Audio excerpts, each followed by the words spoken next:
Hi folks, welcome to Snag's Lap Ep 6. Forgive the dishevelled nature of my domicile, my $90 a night converted container, but every now and then I have to come off the road to charge stuff, and you can see I'm charging stuff. I certainly get my $90 a night worth of electricity. The overriding thing about this particular episode is the reality of just how big this place is. As Dorothy and McKellar waxed lyrical back in 1906, it's wide, it's brown. So its width and its brownness I've come to appreciate. You can't help but be barreling along a highway around Kakadu or something like that, and you really feel like you're in a Midnight Oil video clip.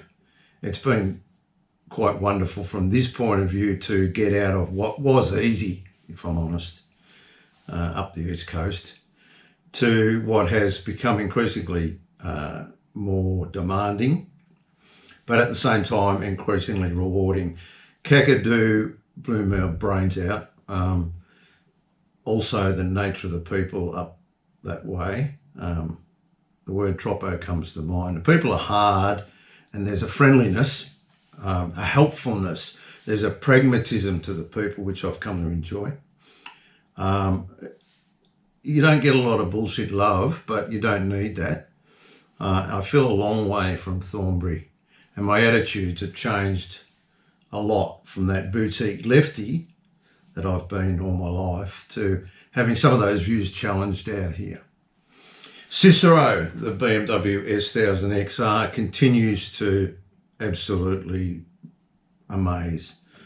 I shouldn't say that. I'm tempting the gods. But it's been fantastic. It hasn't missed a beat. I've looked after it, serviced the crapper out of it.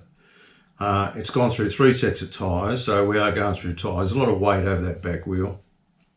Thank God for BMW ESA suspension, that's all I can say. It's been fantastic. And you can, that Superbike motor, you can really rip if you want to. So that's been great. Feral animals, road trains, which I think I say in part of this video, it's 50 odd metres. I passed one the other day, was 66 metres long. So even Peter McKenna couldn't get a goal from that far out. So when you get out next to one of them, you better know what you're doing. What else? I've been sleeping by the side of the road a bit because accommodation is ridiculously difficult to get up here. I've got 50 or 60,000 close grey nomad friends who like to have a chat to me about their 1940 Goodsey when I'm getting fuel and hot and bothered. People are friendly. There is a camaraderie on the road that I'm really enjoying. It's easy to sort of wax lyrical in your mind and enjoy the width and openness, and the trip is coming to me. Part of the reason, of doing this trip was to, to sort my brain out a bit, and to come to terms with some emotional stuff that I've over the last 20 years of bringing up kids and the death of my wife and many other things. Have culminated in this trip, and only by being out on the road and letting that unwind and come to me have I come to some really strong understandings and reconciled some comforts within myself. And that was the idea of this trip. I was a little frustrated at first because it wasn't happening, and what I found is you can't rush that. That comes. The less you rush it, the more likely it is to come. I've spent a lot of time thinking about, those cringe things about, or during your life, the things you've done that have really, you think about and you cringe. I've run every one of those. I mean, I'm cringing about things I did 40 years ago. But I think running through this stuff and playing out that tape and coming to terms with that has been fantastic. So without carrying on, I don't want to bore you to death. This part of the trip has been about looking around and really about the country, flying a drone into some of the wild crocodile country and just taking in the majesty and size of this place. So not a lot of laughs, but a real opening, a cerebral opening in the trip, and from that point of view I have found it instructive and fabulous. I hope you get a kick out of EP6. EP7 is a lot of fun, and that's upcoming, and that's where the drama starts. So hang with me. It's unfolding. You'll laugh, you'll cry. It's an epic. Snag lap. Just want to take this opportunity while I'm feeling like this, because I guess it's a little embarrassing, but I've got wayward son going in my email Bluetooth headphones now, really loud. I'm surprised actually you can't hear it. And I've just turned onto the Kakadu highway to run into Kakadu and camp out here and see the stuff that the legendary Kakadu has to offer. And I just having one of those moments that you have when you're on a motorbike and you're free. And I thought, well, what the hell, I may as well talk about it. Well, maybe it's a little embarrassing, but you know, life is busy and crazy, and everybody has a rough trot, different things, different times. There's no doubt about that. We spend a lot of time running around looking for stuff I'm not even sure what we're looking for. But I've always thought that, you know, like it's the gaining of wisdom is probably what it's all about, if there is any reason for it all, which I question anyway. Just feeling really, really good. Great music, the expanse of this wonderful country, and I can do whatever the hell I want. Just me and Cicero. Apologies for the lyrical waxing. Wow, this is really breathtaking country.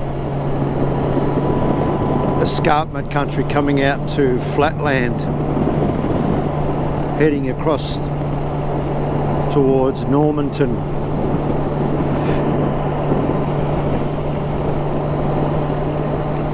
In Outback, northern Queensland. Excuse me, I had to burp my Anticol. Absolutely a crazy, ancient country. I want to look around so much, but I'm also very, very conscious of wildlife.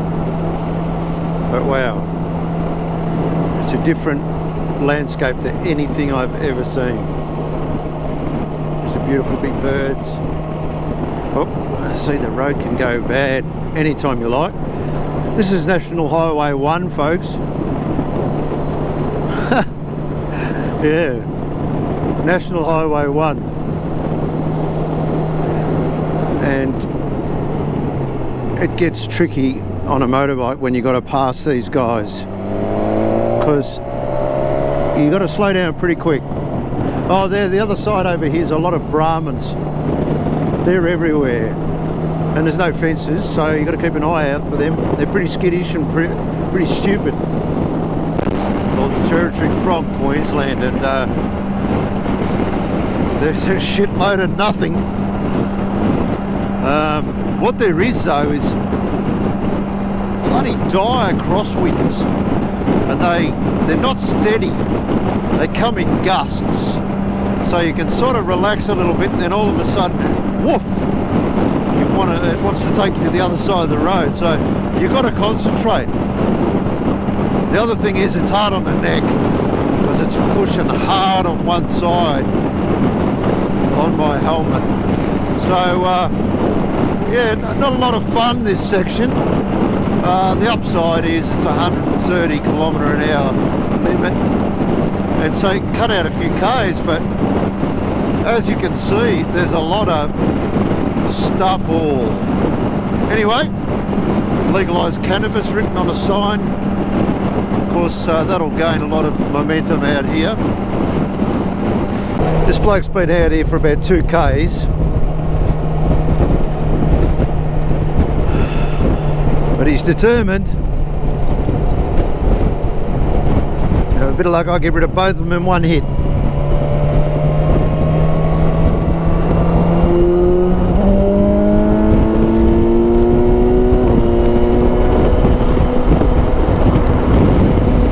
And that's how you do it.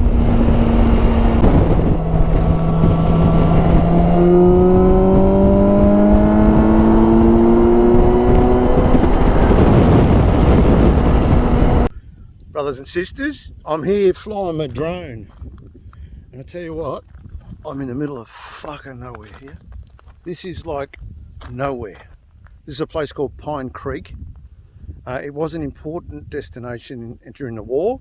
They moved a lot of troops through here, and in fact they had really big railway aspirations prior to that, and unfortunately the crash of 29 saw all that off. It's got a fascinating history, Pine Creek. A lot of gold, but they also found uranium, palladium and platinum. And guess who now owns all the mining rights to this area? Not much going on, but guess who owns it? Uncle BHP, of course, has bought it all up. So here I am, I'm waiting for the Garn. Garn get fucked. That's not what I mean. It's a train. It was a very important train, and I'll explain that to you. But now it's a flash thing to do, go between Adelaide and Darwin, you know, Orient Express kind of thing. And I get it, I totally get it. I love trains. Anyway, I don't know what time it comes through. I've asked a few of the locals, and you know, I may as well have been trying to push a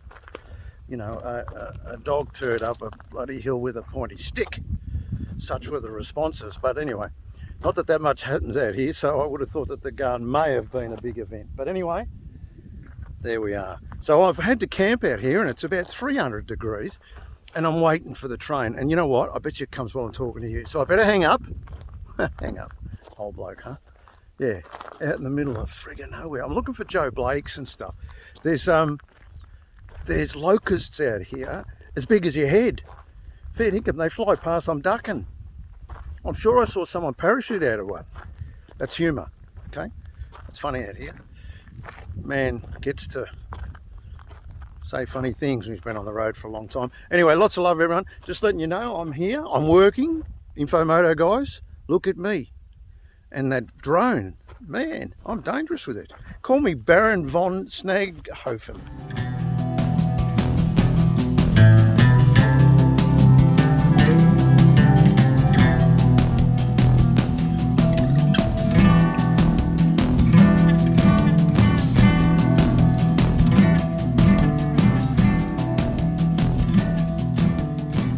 Friends, I'm here at Bang Bang Billabong. Hope I've got that right.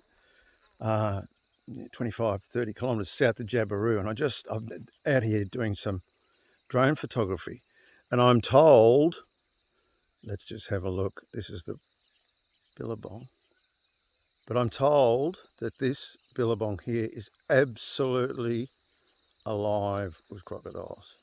And I've heard it from enough people that I reckon it's true, but cop the escarpment country. I came out here to shoot drone photography, which I've done. And yes, I'm told they are this is alive with crocs, because in the dry season, apparently the crocodiles are concentrated because there's less water around, or they have had a big wet. Of course, they're more concentrated in the more more densely populated areas. But look at that bloody escarpment country. So while I'm filming, I'm looking closely. I'm a little surprised we haven't seen one, but I mean, we're just in a small area. It's a reasonably big billabong, and look, you can be 50 feet away from a crocodile and not know about it. They're fairly stealthy beasts, so I'm learning to get eyes in the back of my head. I notice that the people that I talk to who live up here, their eyes for these things are amazing. They can pick one out from a long way away. Sure enough, there you come across them. And I'm even hearing stories about native women who can smell them. So they'll go to an area to pick one of the berries from the lily pads, apparently good eating. And they'll come to collect those, and they'll sniff and they'll know if there's a croc in the area. And the lady that told me that said, oh, there's no doubt it's right. And yeah, I found that pretty amazing. But yeah, and bang bang Billabong, 20 kilometres south of Jabiru. I'm going to get out of here in a minute. It's about to get dark, and I definitely can't see crocodiles then, but there you go. Have a look at that country.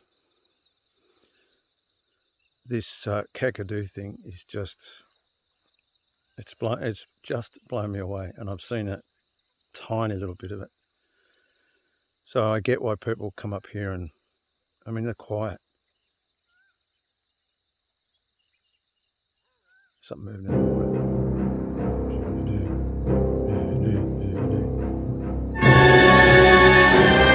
My great mate Spannerman spoke to me during the week, and in his usual way, he gives me a compliment that isn't. When he said, I don't know what it is, but I don't know how you make the most boring things in the world seem interesting. Now, I took that as a compliment, but the more I thought about it, the more it wasn't. So it's going to get even more boring now. I'm going to show you a road. It's around. This is the road here at Kakadu. I don't know if you can see it, but it is so friggin' abrasive. I'm going through tyres like you wouldn't believe. Absolutely incredible. And I'm having a look at this stuff. It's like glass. It's like cut glass. So no wonder there's so much grip, but it's murderous on motorcycle tyres. Just going for a walk in the sort of yellow water area of Kakadu on my own. Having a look around, you know. And it's pretty cool. I notice here, you know, in amongst the pristine bushland, you come across this stuff here. Now this is almost certainly damage, certainly by buffalo. You can see what hard hooves do. There's a lot of them up in the Northern Territory, and they are a serious problem. But also, I notice this stuff here, that's pigs. That there is pigs, because they snuffle like crazy. And if you have a look between the buffalo and the feral pigs, the native people up here are not as keen on the pigs for obvious reasons, but they are keen to retain a lot of the buffalo because, of course, it's traditional, has become traditional for them to hunt buffalo, and it's a fair whack of meat on Billy buffalo. But look, the damage that they do between the buffalo and the pigs, you can see that this is just ruined here, absolutely ruined. And this is in the middle of pristine. I'm just about to walk on the South Alligator River. South Alligator River? Yeah, I think that's right. That's loaded with crocodiles, and it's a pristine environment down there. And this is 100 metres away from it. So yeah, major damage. It's kind of, it's hard to know what the right thing is when this is not my country and I don't get a say in it. It's got nothing to do with me. It's down to the people traditional people who live here, and of course the people who live here are the later comers, what happens. But what I can tell you is it's massively damaged. So I just hope I don't run into a pig here as well, because I'm out here on my Pat Malone, and I've seen a couple of the pigs on the side of the road, and they're big. They're real big, and they're bad tempered. So they told me to make plenty of noise. So foghorn voice. I'll keep yelling and screaming. But yeah, it's pretty interesting. Hope you find it so.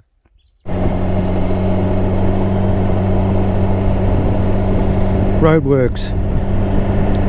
No problem when they're dry, but every now and then a truck comes along, and I guess he's doing the right thing, but he sprays it. And sometimes it's just in front of me, and it turns this stuff into eel snot. So he happily waves to me and lets me know, you know, he's here to make my life easier, but he's not making it any bloody easier, let me tell you. There's a lot of this on this road, a lot of roadworks. National Highway 1. Greetings, friends, from Darwin. Beautiful Darwin. Now, I have brought the bike here to Cyclone Motorcycles. See it up there? Now, those guys did me a favour, and I want to give them a shout out, because anyone that's trying to get their bike service will know that everyone's flat knacker, and they're booked up for 6 weeks. So when I, pushed my big bib in and said, can you do it like next week?